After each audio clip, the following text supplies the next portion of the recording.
Hey, gang, coming up on our Finding Better podcast, Markus Neukom has joined me, and we're going to talk about negativity and how to break through it into positivity. We live in such a world of negative messaging and messages of inadequacy, and we're just bombarded by it, right? And life goes up, life goes down. And you're going to find yourself in dark places. We're going to talk about finding better by understanding that and understanding how to break through into positivity. It's an amazing conversation. Joins me and he shares his journey. Please share this and please subscribe. Thanks for being with us. Here we go.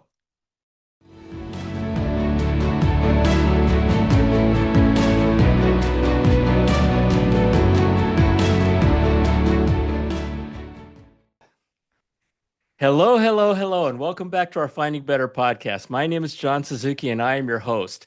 And on this podcast, we don't talk about opinions, we don't talk about academics, we don't talk about theories. We talk about real, lived experiences and wisdom. Because sometimes the best path to success is to follow in the footsteps of others who've been there and done it.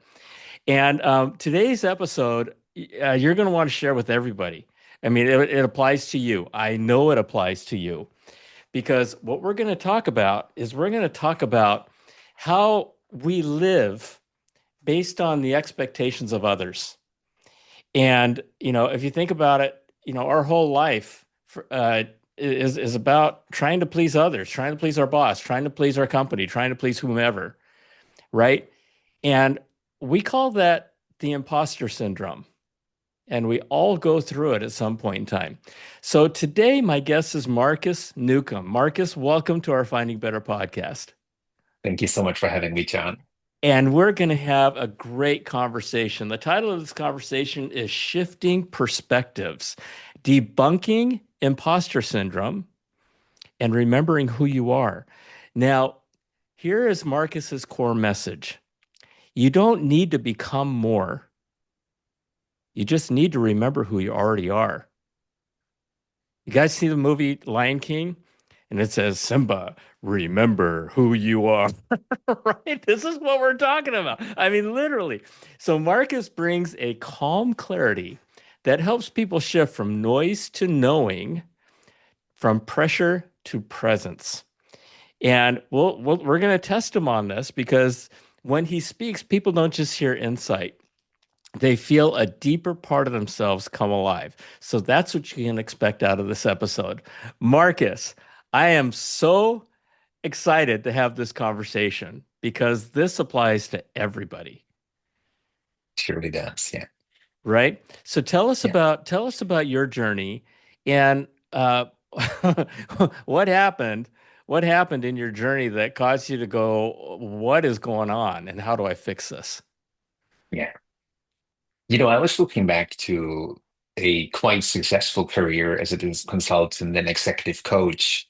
And Hmm. when COVID hit, probably a couple of friends and me, we were still very positive because A, we did not know what was going to happen. And B, we thought that our positivity would actually, kind of help us sail through it.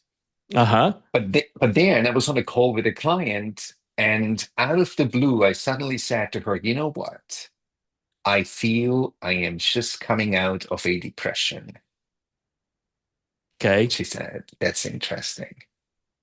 I continued a little bit, and then she said, by the way, it was pretty obvious because being around you, being coached by you, wasn't the biggest joyful thing. Ooh. Yeah, So she said that, yeah, during our coaching sessions, you were not a joy to be with. no, That's no, good to know. yes, yeah. It was sobering, especially someone who supposedly has all the answers and is the guy who, guides people through the toughest times. So when And I left that coaching session, John, I decided to give it some thought. So remember I was sitting on my swing chair. I had a double swing chair back in Switzerland. And I suddenly said to the universe, you know what? Here's a very pivotal question. the state I'm in, am I actually still entitled to coach and guide other people?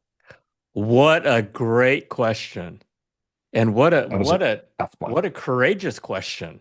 Yeah, I was I literally mean, willing to ouch. give up. I was willing to give up. Wow. Okay. Yeah, yeah. So the answer was yes. So I said, okay. So what about continuing on LinkedIn? Because, that's where you're mostly exposed, right? Hmm. So I asked the universe to give me a list of 10 different topics that I personally felt I'm still entitled to speak on. Number seven, imposter syndrome. Interesting. Yeah, it literally hit me like this, like a flash out of the heavens.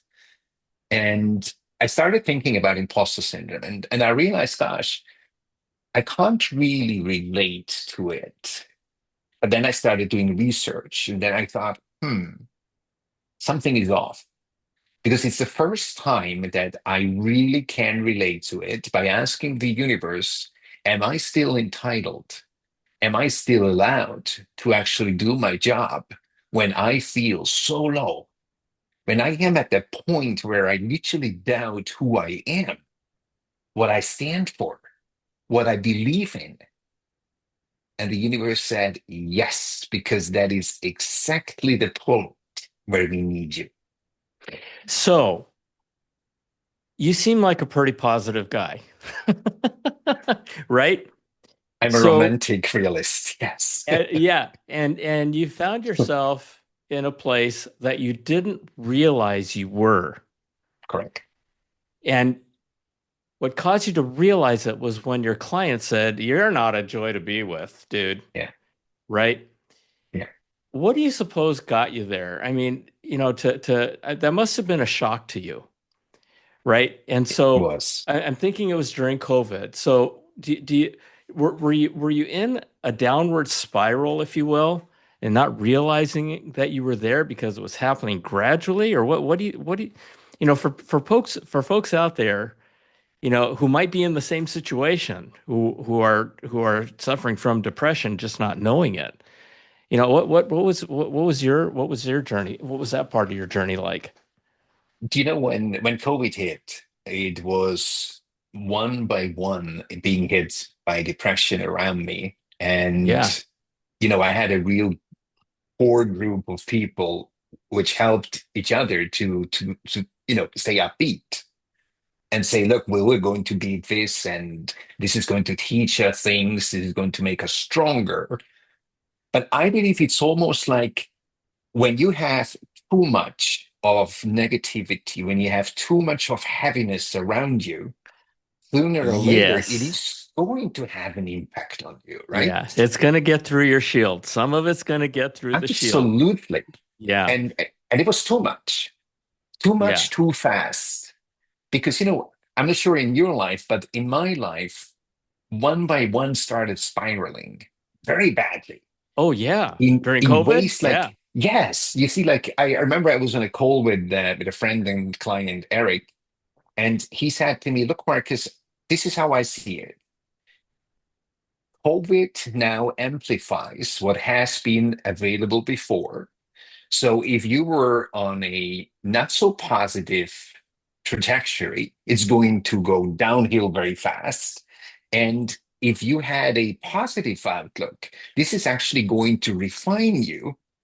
So you will be without BS, but actually much more grounded than before. So this is what I was holding on myself.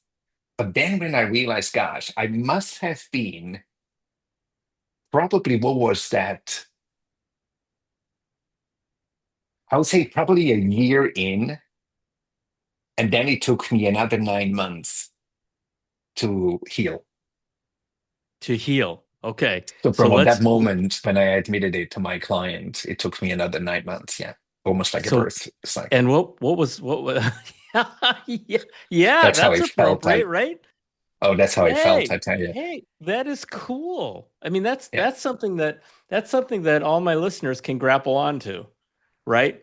That if you're in Marcus's case, you were kind of reborn. Yeah, it took you 9 months, yeah, the birth cycle, yeah, to be absolutely. reborn, right? Yeah, So yeah. what was that journey like briefly?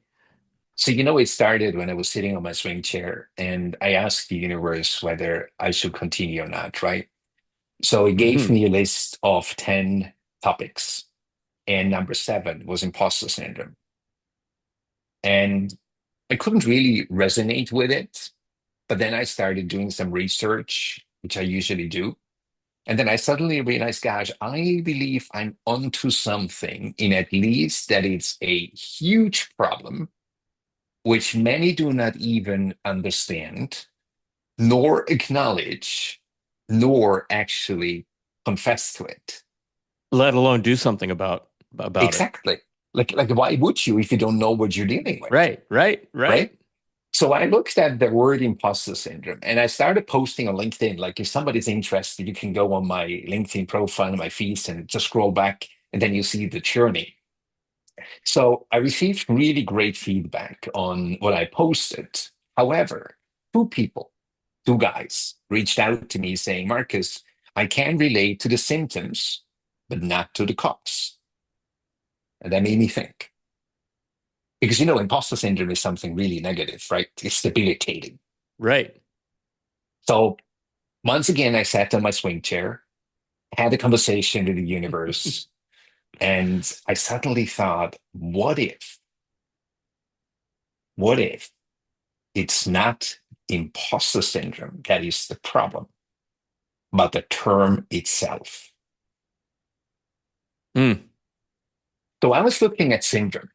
So syndrome is pretty much if somebody doesn't know what it is, they start concocting many different circumstances together, and that becomes a Right, syndrome, right, right? right. Right? Exactly, So exactly. now imagine, John, now you are diagnosed with imposter syndrome. You're basically cooked. You're screwed. Yeah, you're sick, man. Yes, because you do Yeah, not know what you're dealing with, right? you're So right. if you do You're not right. understand it, how can you heal from it? Yeah, here's a bunch of So, meds. Here, yes, let me exactly. give you some pharmaceuticals.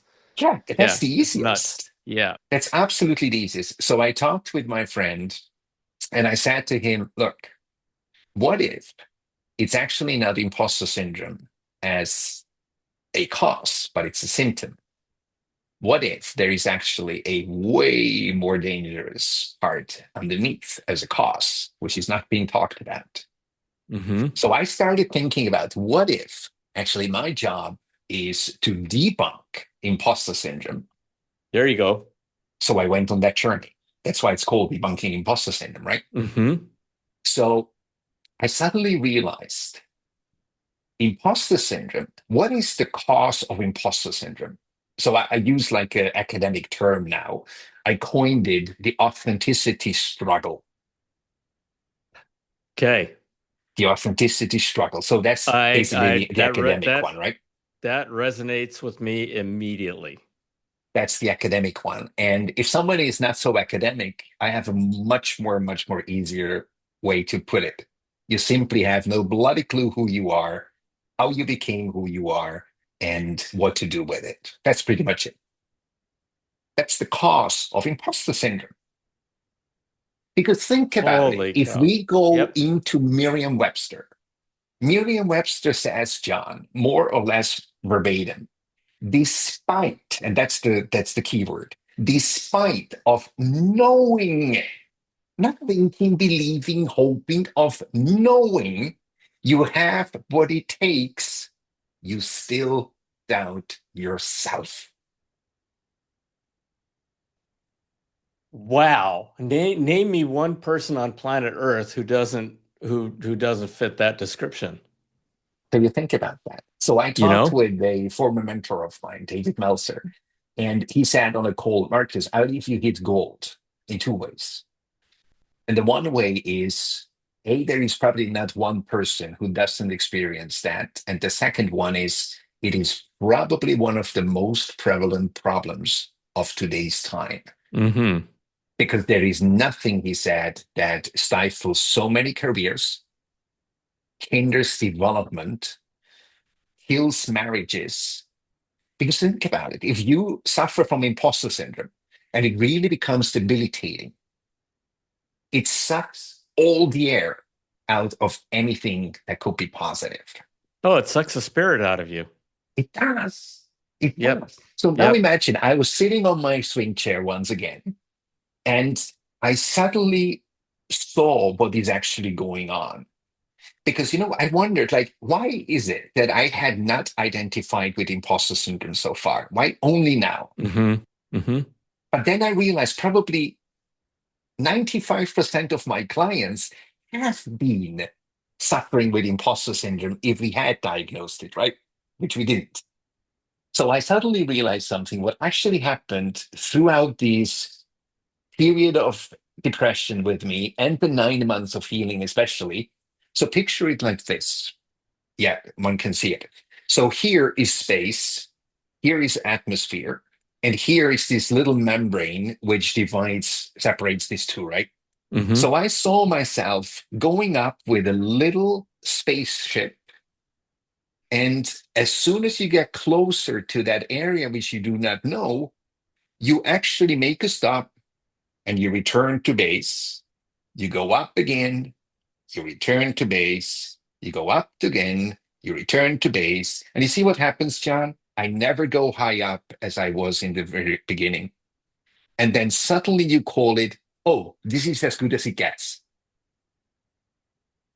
Right. So everybody who sees themselves and recognizes themselves in, wow, I do have these areas where I say, this is as good as it gets. There isn't more, there isn't higher. It is it. And that is based on imposter syndrome.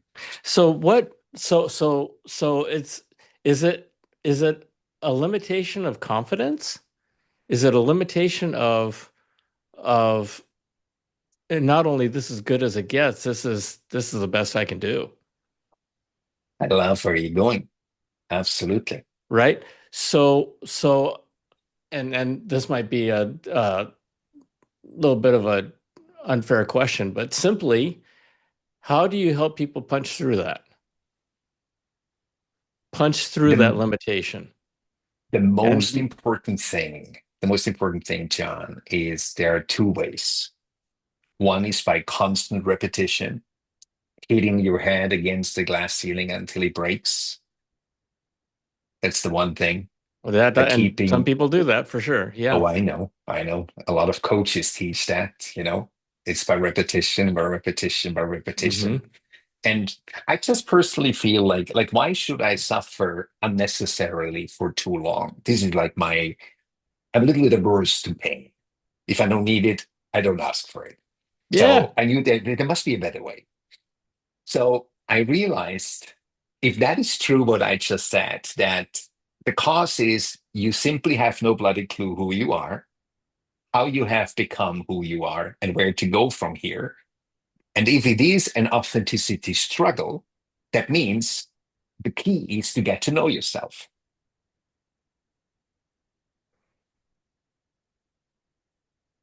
No doubt. You know And those you philosophers are who you said, are know thyself, yeah, right? you are treading into some very, very deep waters. I know. Okay, because because and I think this is kind of the whole thing.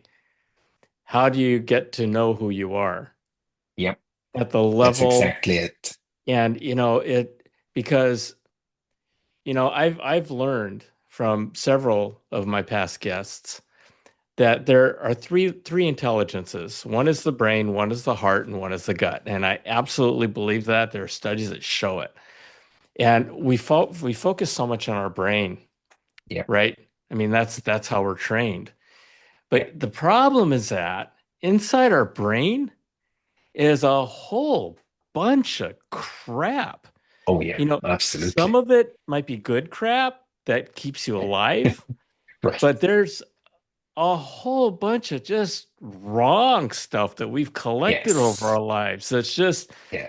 affecting us and we don't know, the old thing, garbage in, garbage out. in our minds, garbage comes in, but we don't know how to take that shit out. Excuse my That's French, exactly, no, that's, you know, I absolutely right? second that. Yeah, that is the So, absolute so problem. your thesis is getting to know yourself. Yeah, Because I also believe, people say, hey, just go find happiness. Happiness is yeah. out there somewhere. Good And luck. I've learned, right? And I've learned in my life, and I know you have too, that happiness isn't out there. No, It's right here. It's that's right with exactly where it. you are. Yeah, But you're, remember who you are. yeah, How the hell do we do that, yeah, Marcus? yeah. You know, it's interesting. The second part, when you pointed toward your insight, that will be the second part when we talk about stillness. But let's remain a little bit with your question now, Okay. because I get asked this question quite often. What does it take? And I say it actually takes only one deliberate decision. And people might think this guy is nuts. No, I'm not. The deliberate decision is to admit that I have no bloody clue who I am, despite of being 53 years old, had a tremendous career, saw the world, but the one thing I've never seen is myself. Wow. That's how it That's starts. huge. That's It huge. is. It is so simple. The first step It to is healing is so admitting you got a problem. simple. Exactly. And Exactly. I've never thought of it that way. Like I mean, right? imagine if you look at the people I work with, right? They're all very established people. So you could say they basically have either almost everything they could wish for outside, or they hit the glass ceiling and can't break through it, but they're already from the outside very successful.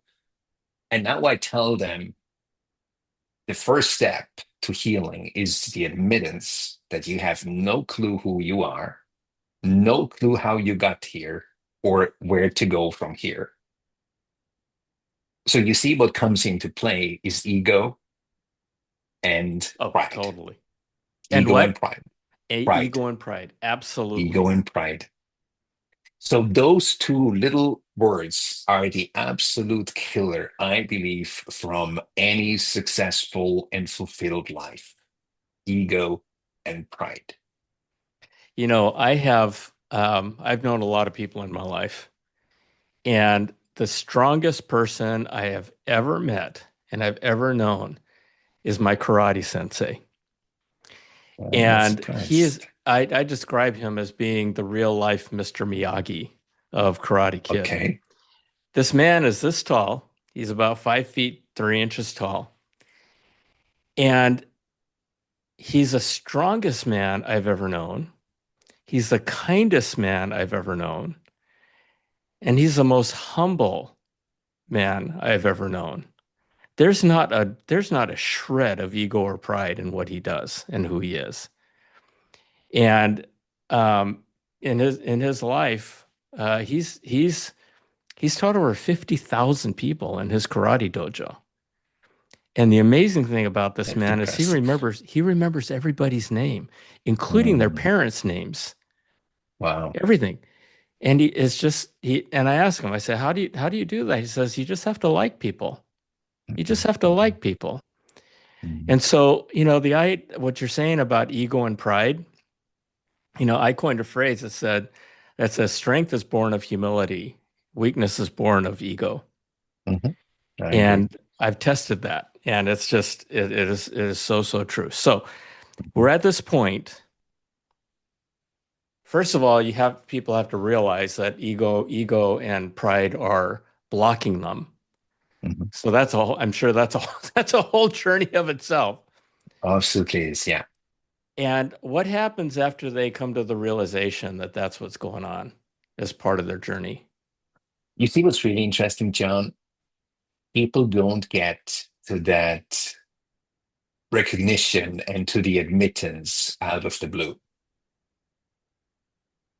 You mentioned Yep. before the brain, the heart, and the gut. Hmm. I'd like to add one more element to it, Please. and that's the soul. Oh my gosh, of course. Yes. That's the Yes. soul. And When people talk about a soulless person, I actually believe the majority are walking soulless because you're not wrong. Our society, brain, heart, gut. There is a deliberate non recognition of the soul Hmm. because I believe in most cases it is actually not present. So on my journey, I saw an image which I really, really liked, and it just hit home. Picture the soul outside of you, Hmm. and it is veiled between you and the soul. Hmm. The soul speaks to you in certain moments, but most of the times the soul is quiet. Guess why? Because you let your brain, your mind dominate everything. Right. In Right. certain moments, you listen to your heart, and in certain moments, you might even listen to your gut. But the majority of people believe, and that's actually a fallacy, they believe they're being driven by their minds, where in Absolutely. the end, almost every decision they take is based on gut. Hmm. So now think about there is this additional element called soul. So I personally believe that a soul is almost an individual and has one objective to find the way to the vessel that is the human being, believing that is the center of the earth and the universe itself. That's where the pride and ego comes into. So now think about the soul basically travels toward you and it listens and watches for signals that it's safe to land in you. So let's hold here for a second. Just assume that's right, that's correct, that Okay. there's something to it. Okay. So, those moments when you might wake up in the middle of the night and something is going on in you which doesn't really make sense. Hmm. That's when your soul speaks to you, those rare moments.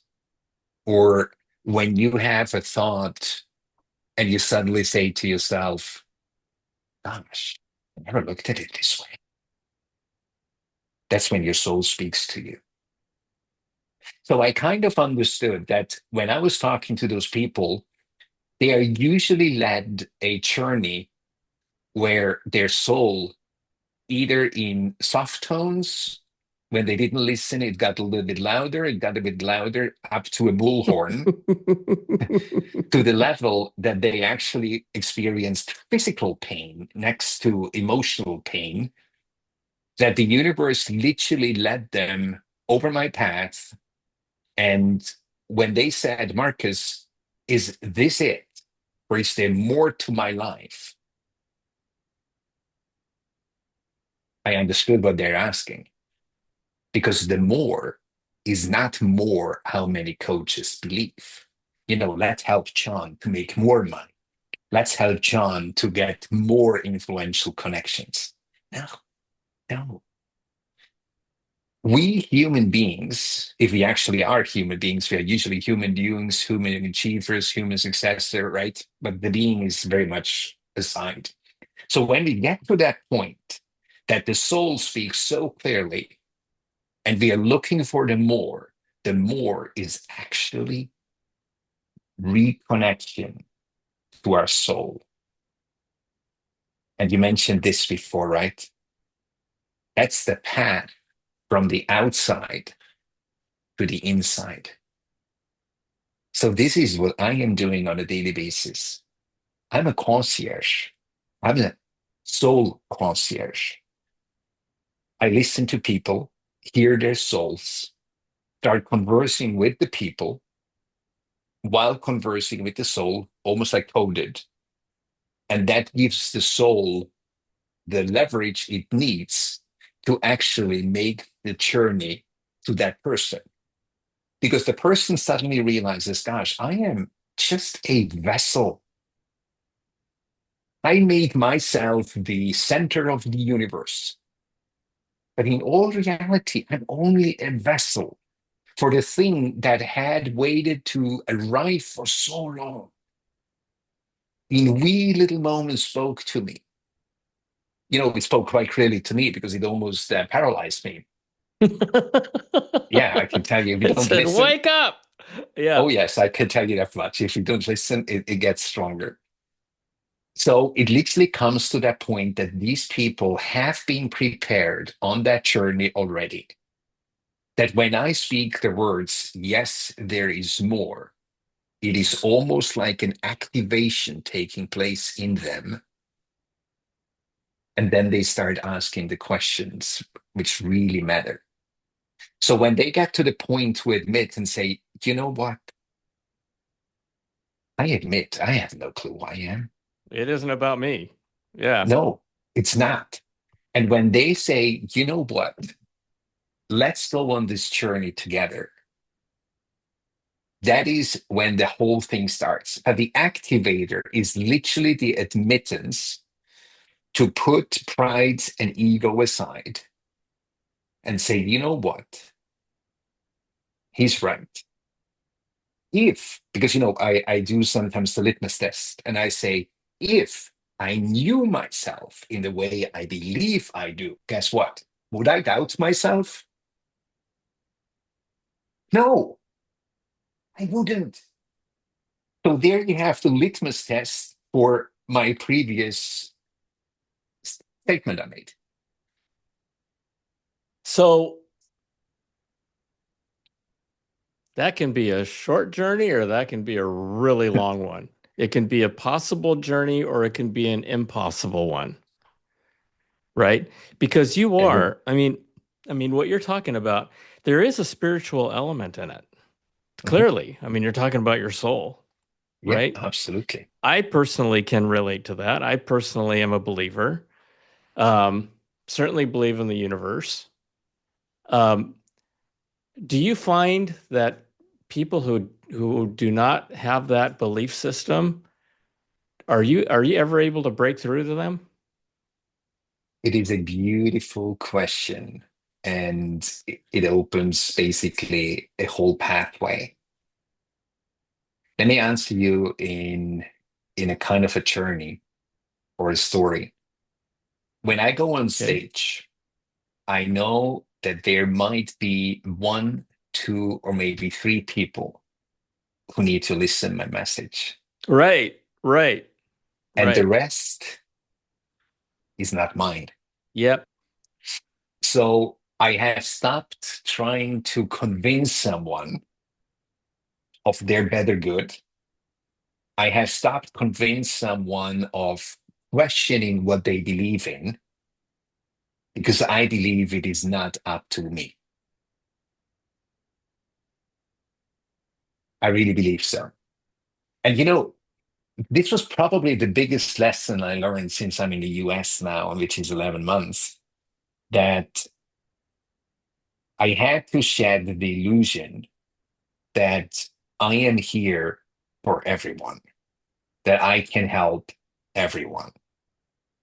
And I had to shed the illusion that I am here to be liked. Oh So you can God. imagine. You see, Yeah.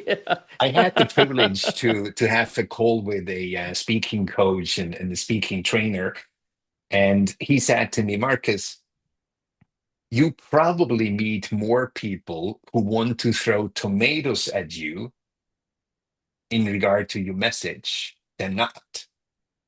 And I say, yeah. And then I had to come to that point that I'm not here to be liked and loved, but I'm speaking to those few people who are exactly at that point, maybe listening to your podcast right now, Mm-hmm.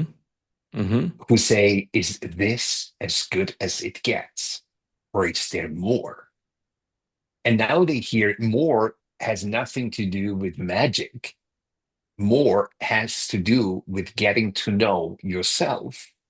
And the Right. yourself automatically leads you to your soul. You know, one of my favorite songs, and my friends laugh at me all the time about this. One of my favorite songs ever is the late great Whitney Houston's greatest love of all. Learning to love yourself. It is the Hmm. greatest love of all. It is. What, and it is so, so true. It is so, so Mhm. true. But what she doesn't talk about in her song is how hard it is to get to Yes. the place where you can really love yourself. It is But the think greatest about it. love of all, but it's the hardest love of all. Yes, but think about it. Why is it the hardest love of all? How could you love something you do not know? Exactly. That is the Right? point. Exactly. That is the Exactly. point. So Yep. imagine if you get to know yourself, and I can just attest to that from countless people who I worked with and myself. Once you get to know yourself to that level, you cannot other than start loving yourself. At least start to like yourself. Yes, that's a Right. good start. Here's the interesting thing that just went flashing through my mind, right? If you when you get to the point of going, yeah, I want to get to know me and understanding that is a thing, right? That is a decision. It's a conscious decision that very few people know they need to make in order to get to the Yeah, next level, I right? agree. Hmm. So they get to the and what an amazing, what a wonderful question. I am deciding to get to know me better, Yeah. right? As I get to know me better, and I haven't been through this consciously because I just told you Hmm. well, lots of people don't know that, but I do realize, I'm very introspective. I Hmm. really do look at myself. Hmm. I'm one of my own worst critics. Hmm. And I can imagine then, so therefore, that people going on this journey, they see things that they like and Hmm. they see things that they don't like. Hmm. And when you see things you don't like, you can do something about it or you can run away from it. But the Hmm. whole journey is about getting to know yourself. Hmm. And so then, okay, shore up those things that you like about yourself and either get rid of the things you don't like about yourself if you can, if it makes sense. And that if you find yourself on that trend line, you start off maybe sort of kind of liking yourself. Then over time, you like yourself a little bit more, you a little bit more, a little bit more, a little bit more, and then eventually maybe you get to loving yourself a little bit, right? I like to use a metaphor. Yeah. Um, and I used it for a long, long time, basically saying people are in a hamster wheel. Hmm. So it was interesting. So a couple of months ago, I was on a call with the US managers, like a female, and she suddenly said to me, Marcus, let me add something to that. It is not humans are in a hamster wheel. It's actually humans started believing they are hamsters in a hamster wheel, belonging in a hamster wheel. And that Whoa. absolutely blew my mind. Whoa. I think I just went through that. Think about And what I'm this sure means. Human beings have become human doings, human achievings, human whatever, right? And then they morphed into hamsters because that's the only way how you fit into a hamster wheel. You become to believe you ought to be that hamster. So the running in that hamster wheel becomes your absolute natural being. Think about that for a moment. Blew my mind. totally, totally. That's Blew my exactly what blew mind. my mind. But So it's not like, yeah. the antidote is very easy, by the way. I sometimes say, you know what? Take your little hamster foot and put it outside of the hamster wheel on the ground. You know what happens? This little hamster suddenly 5'6", and it's the first time they actually sense who they could be. But most of the times Wow. when we finish the call, they go back into the hamster wheel. They Right. become hamsters again. So So it it's, gets to that I love point that. where they have to acknowledge, gosh, I have accepted the image that I'm a hamster, that I belong in that hamster wheel, and that is as good as it gets. So you see why I say it takes that recognition I do not know who I am, what brought me here, and what will take me anywhere else. So that now closes the circle. The metaphor of the hamster wheel. I can't speak for everybody, but I think I probably do. The reason why that blew my mind is because I think of me on a hamster wheel, right? I envision me running on a hamster wheel.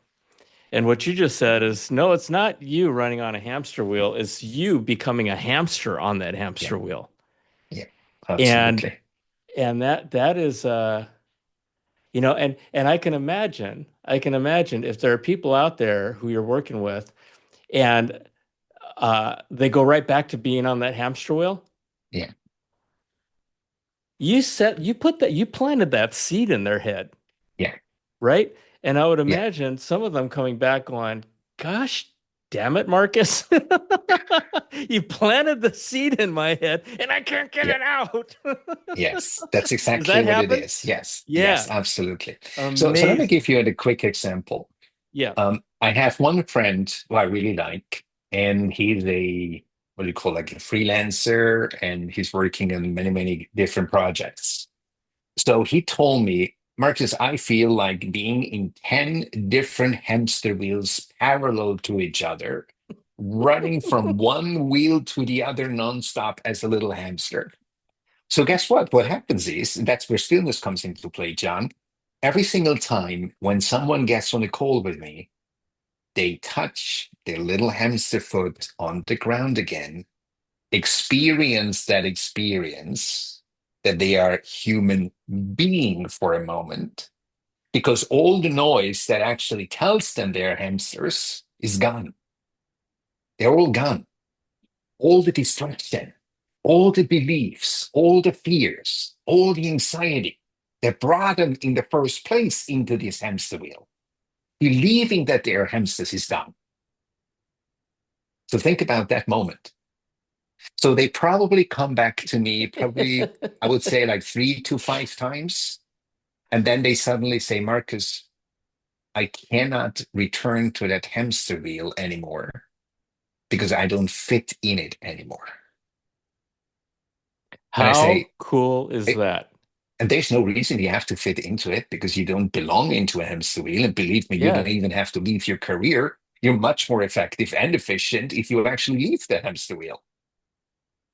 totally. So you see where Totally. imposter syndrome comes into, right?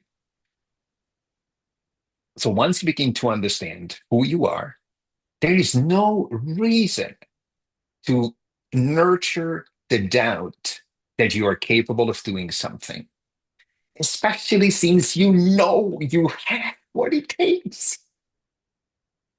I haven't seen a lazy person suffering from imposter syndrome, by the way, not once. But the higher up in the echelon I get in management, the more prevalent it becomes. So wait a minute, wait, what? You've never seen a lazy person No, suffer from imposter syndrome. never, Why? never. I believe it's a lack of ambition.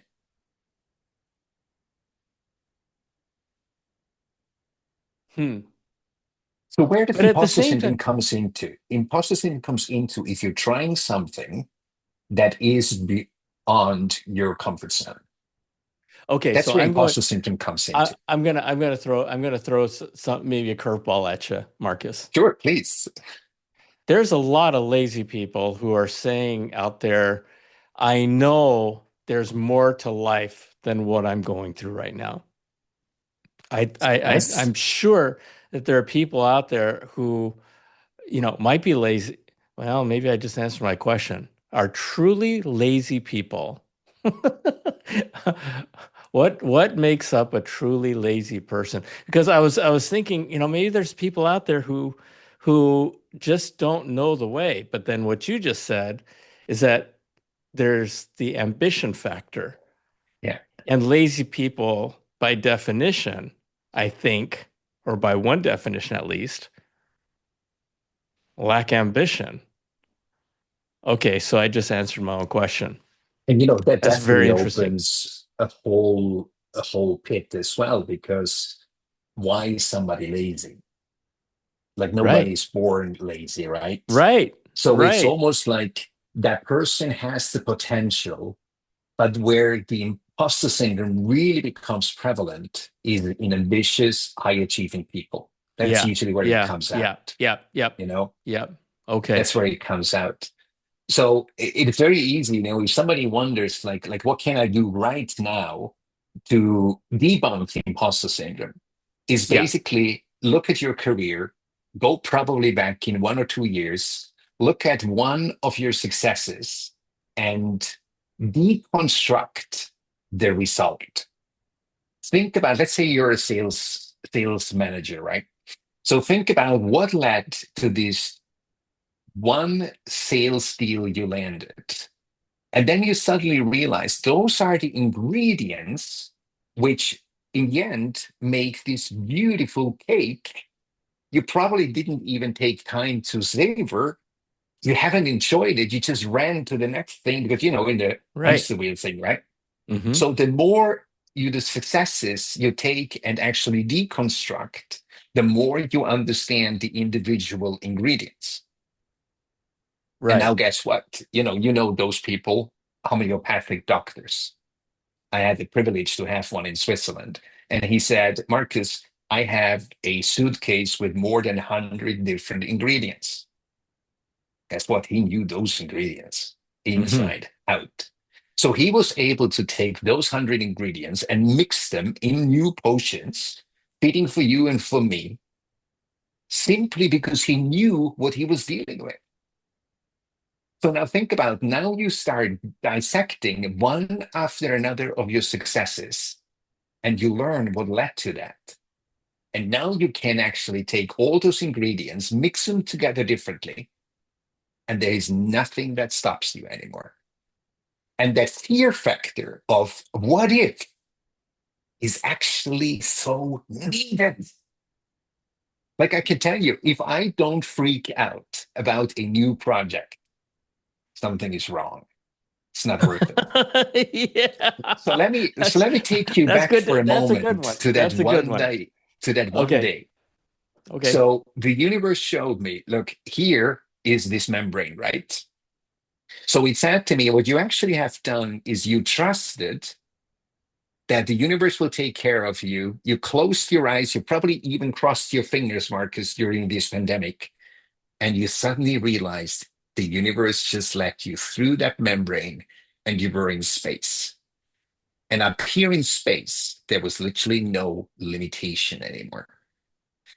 So it said, and it ended the message with anything that is worthwhile, you will absolutely experience that pseudo imposter syndrome symptom. But then all I need to do is to close my eyes and believe. I have what it takes because I've proven it over and over and over. And then you succeed. You've proven it over and over and over. That is, wow. That's okay. So what I just took from that is, I am a man who believes that every human being on planet Earth has a superpower and has been Yes. blessed. And So do and I. I also think that we all share a common purpose, and that is to make the world better than the day we landed on it. Mhm. Mhm. And there's just there's so much. One thing I just realized when you just said that of proving it over and over and over again is that anybody who people who lack confidence, look back on your life and look at all the amazing things you've Yes. done in your life, That's right? exactly what it Look at, takes. I mean, you are here. You survived, Yes. right? Yes. And Yes. and you're an amazing person, and you've proven that over and over and over again. And So you know what's examine interesting, that. John? People ask me, like, not everyone can work with you. And I say, yeah, absolutely right. So are the other ones cooked? It's like, no. Why the heck do you believe we have so many people on Earth? Ask people to mirror you. Yeah. I Yeah. started out with that, and I said to my best friend, What is it that you admire in me? Next question was, why do you enjoy spending time with me? And I can tell you the feedback that came back from those open-ended questions. Wow. I What were just those two sat questions there. again? What were those two questions One again? of them can be, what is it you admire in me? And the other one, Okay. very simple, is why do you like to spend time with me? And I can give you one example of an answer because when I am spending time with you, I know what I have. I know I can trust what you're saying, and you will not sugarcoat your response to me. So now take this answer and start thinking about what kind of qualities are hidden in this one sentence of an answer. And now you start doing it with more people, more questions, more people, more questions. And then you suddenly realize in this one little answer, there are at least 3 to 5, if not 10 different hidden qualities about you. And once you get to understand that, you suddenly say, you know what?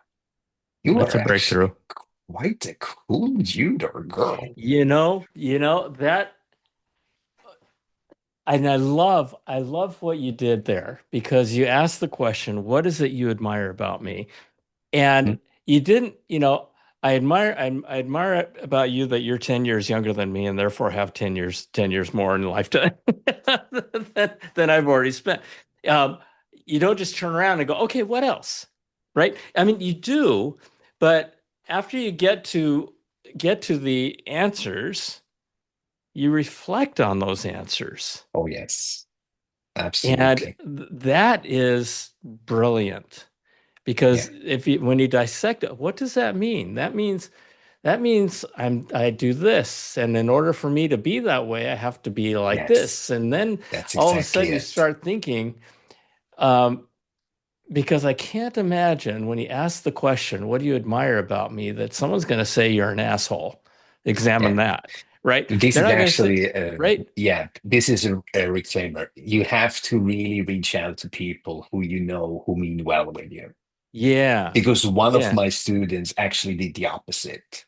She thought she's strong enough to reach out to her nemesis. Oh, And that did why? not, that, Why? Oh I don't know. It no. did not end well, believe me. Oh my God, why would It did anybody do not that? end well because, the other one was not only honest, she literally projected her BS Oh on my my gosh, client. that's Yeah, just, I have a yeah, cardinal rule in my life after 40 years of high-tech sales. And it's interesting that you said sales manager, but that one cardinal rule is I never deal with unpleasant people. I just don't. I don't totally need their understand energy, that. and I could care less what they think of me. Yeah, So, oh my God, oh, my heart breaks. Oh, yeah, oh, that must, Think about yeah, that. That was yeah. the most brutal experience for me Well, when I saw she was shattered, literally oh, shattered. oh, folks, Yeah, surround yeah, yourself with positive people. yes, Surround yourself with people who are going to lift you and who you yes, want to lift yourself. I mean, yeah, phooey on that. yeah. So, Phooey the process is literally oh, ugh, start yeah, with one question and one person and yeah. get the answer. Come with another question, come with another question. And with the end, you have 5 to 10 questions. So you can then reach out to many different people. And you know what happens if it really hits on? That person comes back to you and says, Marcus, can you do me a favor? And I have goosebumps all over. And you give me the same answers to those questions about me. Mm, mm, Then you see mm, what mm, mm, happens, mm. right? That's Yeah. when the ripple effect starts kicking in. Oh, no So I doubt. know alone about this one little exercise, there must be numerous ripple effects taking place in the entire universe. Oh, totally. Because you know what? The people you ask the questions to will turn around and say, you know what, I'm gonna ask my friends those questions too. And then Yeah, it just becomes beautiful. You're yeah. creating a tapestry of love. I mean, you really are. And That's we exactly what it started, comes down to. we started this conversation about your journey and somebody saying, "Boy, Marcus, you just are not a joy to be with." Right? And at that time I thought to myself, you know what? I'm going to ask that question. Am I a joyful person? Right? And but these two questions of what is it that you admire about me and what do you like? Why do you like to spend time with me? Those are wonderful questions. Yeah, they're absolutely And simple. per, And and from there, yeah, and from there, I mean, you start to believe it, right? yes, And you're like, you probably do, and then you don't, because that's when your little sensor kicks in. So let's stay here for 1 sec. You receive those answers, you look at them, you start dissecting it, and you start deconstructing it, and then you start loving what you see. You go to bed. The next morning, you wake up worse than you went to bed because your sensors starting dissecting everything. And they actually just sum it up with one thing. John, do you really believe that? And the oh second part God. of it is, what do you think Marcus had in mind? So what do you mean have in mind? Yeah. You think do you think he was authentic? Do you really believe he believes what he wrote? Now think about that. What could it be that he wants from you Yeah. so he gives you a good feeling, right? That's when the process actually starts. So The all you fear, need to do, uncertainty, and doubt. folks, then you need to go back to this person and say one little thing. Please give me an example that shows me that you have experienced me in that way.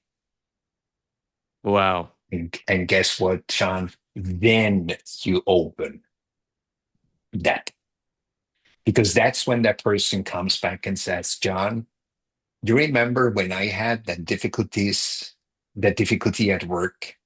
Do you remember when not even my wife understood me anymore? You came to me in the middle of the night and you stayed with me for hours. You just sat there and listened and listened and listened. That's where the real gold lies. In going There you back to go. that person and say, give me an example, please. So literally do that step. One question goes out, one answer comes back, analyze that question, sleep over it, and the next day you go back to that person and say, hey, And I'd love to have an example. Because now you see you have a 7 step.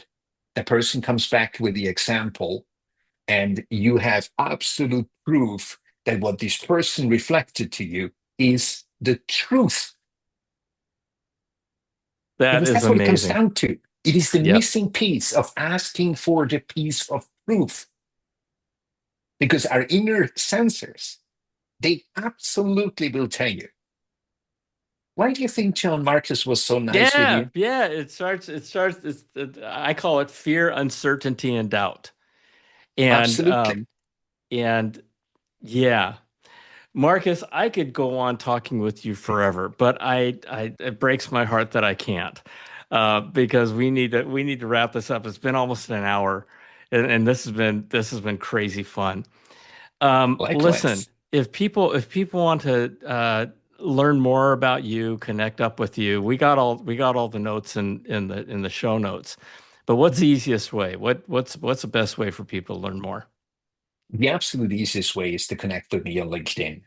Okay. So send me a connection request. I assume you add the LinkedIn address Yep. as well. Yep. Yep. So they should Yep. just send, please just send the connection request, and then Okay. let's get either on a call or have a message exchange. That's the easiest way to do it.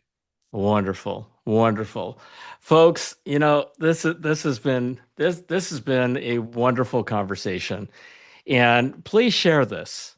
Please share this because it is Marcus gave us things that we can do right away. And just the perspective that we're not on hamster wheels. We are the hamsters, right? And he gave us ways just to reach out to people and help lift up our own spirits. Because when you lift yourself, you can lift others. And when you lift others, you lift the world. And, we live in such a crazy world right now. And I'm not going to go into this. You guys have heard me say this before, but it's all about lifting others and lifting Yep. ourselves. And when we do that, you do make the world better. Marcus, thank you for joining me. I love you. God bless you. Everybody out there, Twice. please share this. Please subscribe. But rewind. Listen to this again. You're gonna get more gold out of this than you can imagine. I love you. God bless you. Thank you for joining us, and we'll see you next time. Thank you Bye. so much, John. Bye bye.